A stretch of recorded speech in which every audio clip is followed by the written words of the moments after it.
Erode village லைஃப்ல இருந்து லோகநாயகி. போர் ஓட்டுனது ஷார்ட்ஸாக போட்டிருந்தேன், ரீல்ஸாக போட்டிருந்தேன். அதை பார்த்துட்டு நிறைய பேர் வந்து போர் ஓட்டுனது ஃபுல் வீடியோ போடுங்கன்னு சொல்லி ரிக்வஸ்ட் பண்ணியிருந்தாங்க. அதுக்கான வீடியோ தான் இது. போர் ஓட்டுறதுக்கு முன்னாடி பார்த்தீங்கன்னா நம்ம காட்டில் எங்கே எல்லாம் வந்துட்டு அந்த நீர் மட்டம் இருக்குதுன்னு பார்ப்பாங்க. எத்தனை அடியில் இருக்குது, எத்தனை இடத்துல வந்துட்டு ஜாயின் ஆகுதுன்னு சொல்லிட்டு.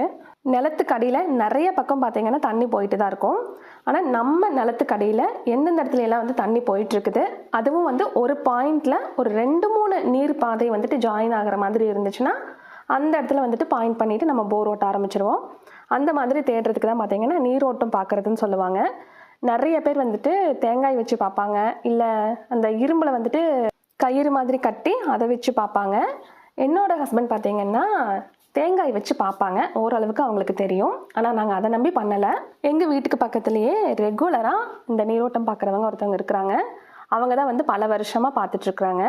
எங்கள் வீட்டில் இருக்கிற எல்லா போருமே அவங்க பார்த்தது தான். இது வரைக்கும் எங்களோட சைடில் வந்து அவங்க பார்த்து ஃபெயிலியர் ஆனது எதுவுமே கிடையாது. எங்களோடமே வந்துட்டு ஃபெயிலியர்னு சொல்ல முடியாது. இந்த மாதிரி தேங்காய் வச்சு இரும்பெல்லாம் வச்சு நம்ம மேனுவலாக செக் பண்ணும்போது நீர் மட்டும் தெரியுமா தவிர அடியில் வந்து மண் இருக்குதா பாறை இருக்குதான்றது அது தெரியாது. அதனால் இப்போல்லாம் பார்த்தீங்கன்னா சயின்டிஃபிக் மீட்டர் வச்சு செக் பண்ணிக்கிறது தான் நல்லது. அவங்க எல்லாம் பார்த்தீங்கன்னா லேப்டாப் மூலமாக நமக்கு வந்து அப்படியே இமேஜாகவே காமிச்சிடுறாங்க, எங்கே வந்துட்டு பாறை இருக்குது, எங்கே தண்ணி இருக்குது, எந்த அளவில் தண்ணி இருக்குதுன்னு சொல்லிட்டு. ஸோ அந்த மாதிரி பண்ணிக்கிறது இப்போதைக்கு இப்போ இருக்கிற சூழ்நிலையில் வந்துட்டு ரொம்ப பர்ஃபெக்டாக இருக்கும். நாங்கள் நீரோட்டமெல்லாம் பார்த்து பாயிண்ட் நோட் பண்ண இடத்துல பார்த்தீங்கன்னா 4 மட்டம் இருக்குதுன்னு சொன்னாங்க. ஸோ அதனால் ஒரு 500 அடிக்குள்ளேயே வந்துட்டு ஒரு மட்டம் வந்துடுன்னு சொல்லிட்டாங்க.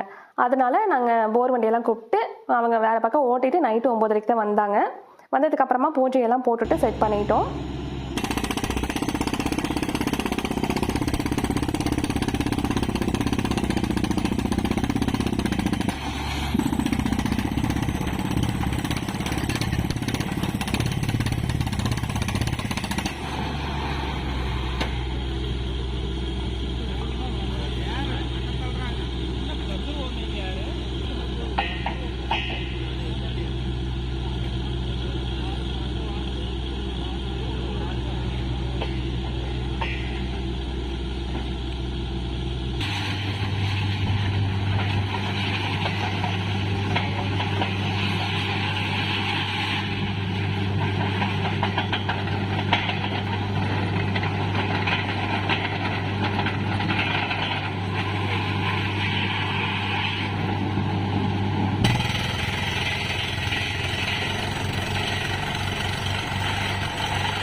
ஃபஸ்ட்டு இந்த ரிக் வண்டி வந்ததுக்கு அப்புறமா ஒரு ராடு பார்த்தீங்கன்னா 20 அடி இருக்கும், இரும்பு ராடு அவங்க வச்சுருக்கிறது. அதை வச்சு தான் வந்துட்டு மண்ணுக்கடியில் வந்து குழி தோண்டுவாங்க.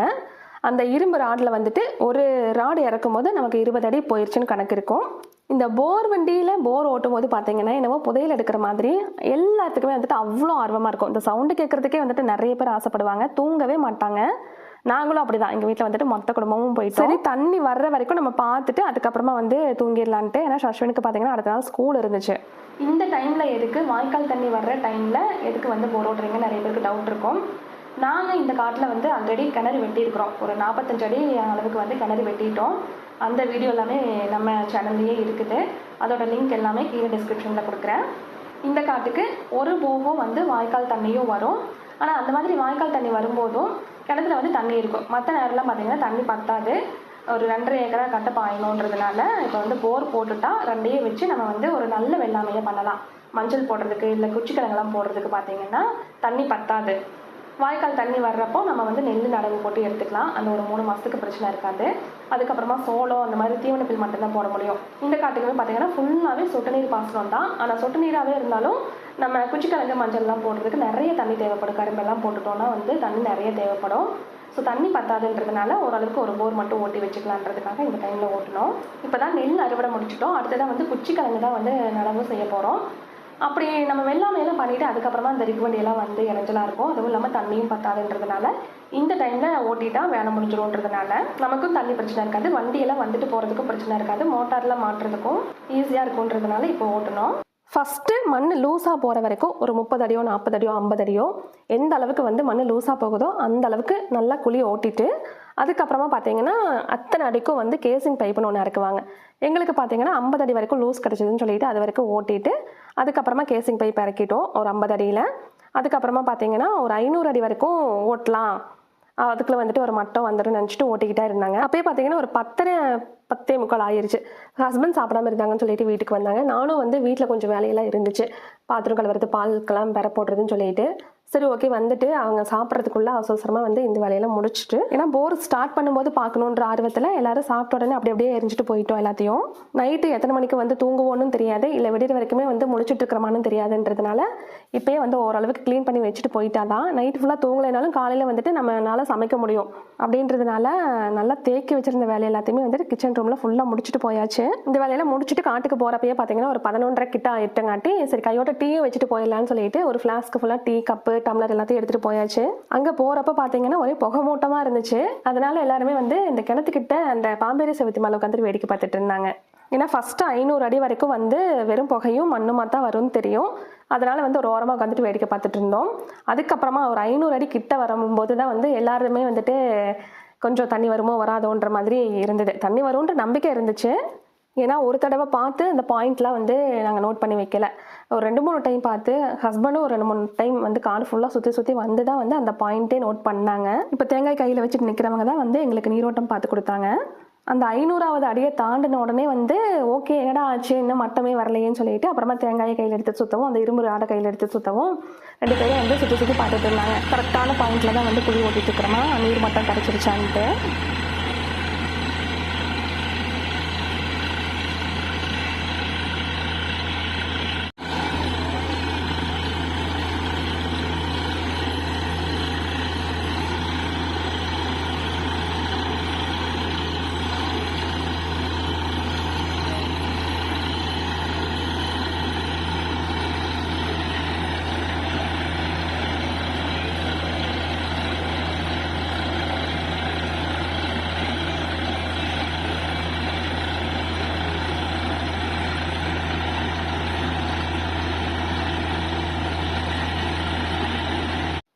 நம்ம வீடியோவில் போர் ஓட்டுறது பார்க்கும்போதெல்லாம் பார்த்தீங்கன்னா அப்படியே தண்ணி பொத்துக்கிட்டு கொடான்னு ஊற்றும்.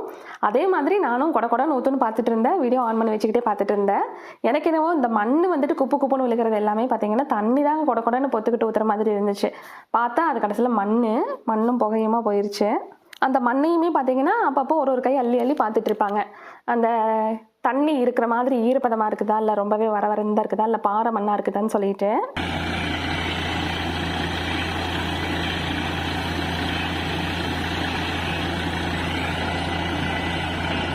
இந்த இடத்துல எல்லாம் பார்த்தீங்கன்னா நான் தண்ணி தான் வந்துட்டு 4 பக்கமும் அப்படியே சீறிட்டு வருதுன்னு நினச்சிட்டு இருந்தேன். ஆனால் பார்த்தீங்கன்னா கடைசியில் மண்.